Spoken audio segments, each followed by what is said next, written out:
Hello everyone.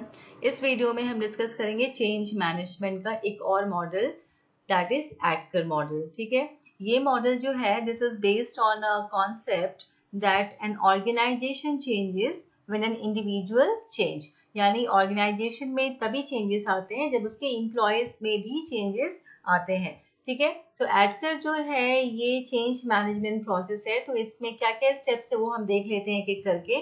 First step is awareness. Awareness मतलब एक employ में या इंडिविजुअल में अगर चेंज लाना है तो सबसे पहले उसे बताना है कि चेंज जरूरी क्यों है। He should understand why change is necessary. तो ये हम कैसे बताएंगे? अगेन उसको अच्छे से कम्युनिकेट करेंगे, उसको ये समझाएंगे कि अभी जो आप जिस स्टाइल से काम कर रहे हैं वो आउटडेटेड हो रहा है या फिर उसमें काफी सारे प्रॉब्लम्स है। ठीक है, इसलिए चेंज जो है आपको जरूरी है यहाँ पे। दूसरा है डिजायर। एक बार तो चलो अवेयरनेस हो गया, मुझे समझ में आ गया कि हाँ चेंज तो जरूरी है, लेकिन मैं सपोर्ट करूंगी चेंज को ये कोई जरूरी नहीं है। Awareness is not equal to desire. तो डिजायर मतलब वो मोटिवेशन क्रिएट करना, एम्प्लॉय को मोटिवेट करना ताकि वो पार्टिसिपेट करे चेंज में। उनको काफी सारे बेनिफिट्स बताना है चेंज में, उनको ये बताना है कि आपका काम कैसे आसान हो जाएगा। ठीक है, इससे आप ही को जो है आपका प्रोडक्टिविटी बढ़ेगा, आपके काम की क्वालिटी बढ़ेगी, आपके वर्क लाइफ बैलेंस बढ़ेंगे, मतलब जो भी बेनिफिट्स है उनको काफी सारे बेनिफिट्स समझाना है ताकि वो उनको वो मोटिवेशन लगे कि हाँ चलो हमें भी ये वाला चेंज जो है इसको सपोर्ट करना चाहिए। That is desire.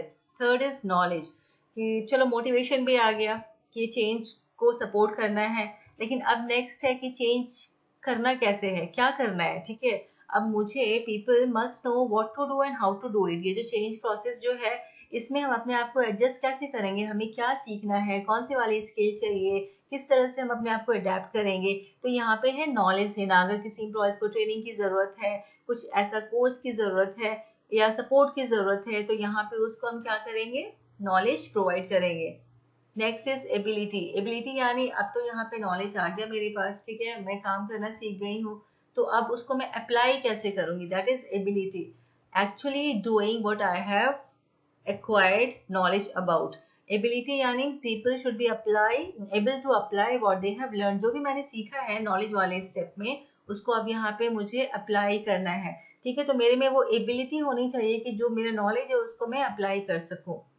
And last one is री इन्फोर्समेंट मतलब जो भी चेंज आया है मेरे में, जो भी मैंने नया सीखा है, उसको जब मैं यूज कर रही हूँ तो I should continue using that. ठीक है, दैट इज री मतलब जो चेंज आया है उसको सॉलिडिफाई करना, उसको स्टेबलाइज करना, दैट इज री। इसको हम एक एग्जाम्पल से समझेंगे तो और क्लियर हो जाएगा ये। अब एग्जाम्पल देख लेते हैं। एग्जाम्पल है डिजिटल पेमेंट एडॉप्शन। अब जैसे किसी को फोन पे यूज करना है, ठीक है, मतलब वो अभी कैश में ट्रांजेक्शन कर रहा है, उसे डिजिटल पेमेंट अडॉप्ट करना है, तो सबसे पहले क्या है, अवेयर होना चाहिए, उसे ये पता होना चाहिए कि चेंज ये क्यों जरूरी है। ठीक है, आजकल जो है सारा कुछ डिजिटल हो रहा है, तो मुझे भी डिजिटल थोड़ा सा यूज करना चाहिए फोन पे वगैरह। उसके बाद है कि ये कैशलेस पेमेंट जो है ये सेफर है और फास्टर है, तो ये क्या है, अवेयरनेस है। दूसरा है डिजायर। अब मोटिवेशन वो कहाँ से आएगा, वो चीज वो फीलिंग कहाँ से आएगी कि हाँ मुझे जो इस चेंज को अडॉप्ट करना है या सपोर्ट करना है, तो वो डिजायर कहाँ से आएगा कि उसे ये समझ आना चाहिए, उसे ये बताया जाए कि इसमें काफी सारे कैशबैक ऑफर्स मिलते हैं, ये बहुत कन्वीनियंट है, या सिर्फ फोन पे ही नहीं उसके अंदर और भी काफी सारे जो ऑप्शन है वो आप यूज कर सकते हैं। ये सारा क्या है, वो डिजायर क्रिएट करेगा टू एक्सेप्ट द चेंज। तीसरा है नॉलेज। अब मैंने चलो वो एक्सेप्ट कर लिया कि हाँ मुझे चेंज होना चाहिए, करना चाहिए, ठीक है, that desire has been created, motivation आ गया। अब मुझे क्या करना है, नॉलेज गेन करना है कि फोन पे को मैं कैसे यूज करूंगी उस वाले ऐप को। तो यहाँ that is gaining knowledge about how to use app, UPI apps. Next is ability. अब मैंने नॉलेज गेन कर लिया, मैं सीख ली कि कैसे फोन पे को यूज करना है। अब यहाँ पे मैं क्या करूंगी, अपना पेमेंट जो है अब मैं फोन पे से ही करूंगी। एबिलिटी मतलब I will start making payments via phone पे, दैट इज एबिलिटी, जो सीखा है उसको अप्लाई करना।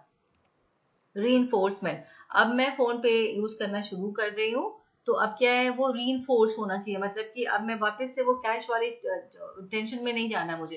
तो ये कैसे आएगा, री कैसे होगा, वो एक हैबिट से आएगा, प्लस जो उससे मुझे काफी सारे कंटिन्यूड फायदे जो दिखेंगे ना वो यूज करने के बाद, उसकी वजह से भी क्या होगा, जो बिहेवियर है दैट विल बिकम परमानेंट। मतलब कोशिश ये होनी चाहिए कि जो आपने जो चेंज अडॉप्ट किया है वो बिहेवियर जो है वो रीइंफोर्स हो जाए, परमानेंट हो जाए, ठीक है। That is about change model.